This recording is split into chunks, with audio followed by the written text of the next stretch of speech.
So I'm in the Northeast, and this past Monday we had a massive blizzard. I think in the area where I live, we got about 18 inches of snow.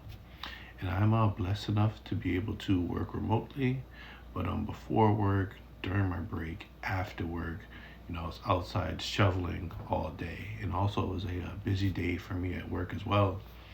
So I say all that to say is that by the time I was done shoveling, I was very tired. But it was like the moment that I finished shoveling my yard, a woman walked up to me, and she's my neighbor. Or at least I'm pretty sure she's my neighbor, my next door neighbor. And she walked up to me. She doesn't know English. I think she was either speaking Spanish or Portuguese. I'm not sure which one. But she walked up to me and she kept pointing to her house and pointing to my shovel. So um, I felt like maybe she wanted me to help her shovel out a certain area of her house. She was on FaceTime with a man.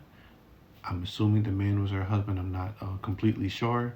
And the man knew a little English, but it was more so broken English. So he explained to me in a way that he wanted the house shoveled out, but the areas of the house that he wanted shoveled out, he couldn't really say. But he did say that hey, if you help me, shovel out, you just stay there, and I'll come back and I'll take care of you, right? Payment. So at this point in the day, I'm extremely tired, right? Mind you, I'd been shoveling all day. I was working all day also, right? I think I started working that day at like 7 a.m. At this point, it's well past 5 p.m. and I'm just ready to go to bed. But I hear the Lord speaking to me. He's just saying, go over there and shovel that lady's house out. So I'm just like, okay, all right, I'll go over, right? And at this point, I don't know how bad it is. And mind you, we got a lot of snow at this point. So the lady walks me over to her house, and then she's pointing to like a certain section of the house. And mind you, this lady doesn't know English, so we're pretty much hand communicating using hand signals and everything. And she, is pointing to the gate of her house and the front door, and then she's like gives me the thumbs up. So I'm just like, okay, thumbs up, right? We're good. And the lady just leaves, right? So I'm shoveling the house up, shoveling the pathway from the gate to the front door. And as I'm shoveling, right, I'm talking to God. At this point, it's starting to get dark.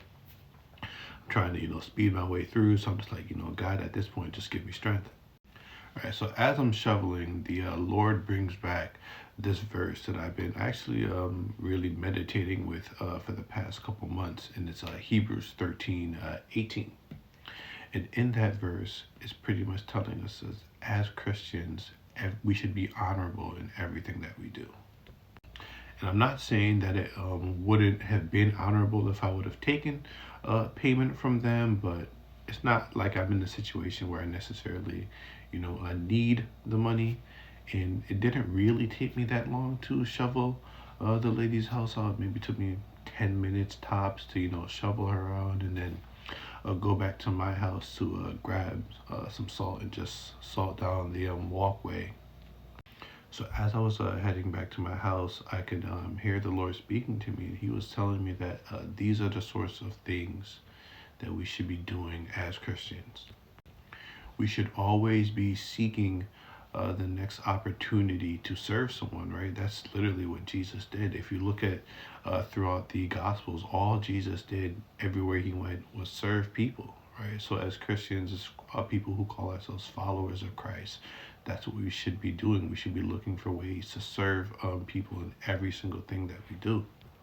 And I'm not saying that we need to go, shovel somebody's house out every single day, right? Or do something, physical, even financial to that level. It could be something as simple as offering up prayer to somebody in need. There should be a desire in us as Christians to constantly be seeking out opportunities to serve. So my challenge to you guys today, especially those of you guys who call yourselves believers, is to find some way to serve your neighbors, to serve your community, to serve your church home, right? Find some sort of way to be more Christ-like today. And you may not be praised or paid for it in that moment, but at the end, once we get to heaven, that's where we'll really see our true reward.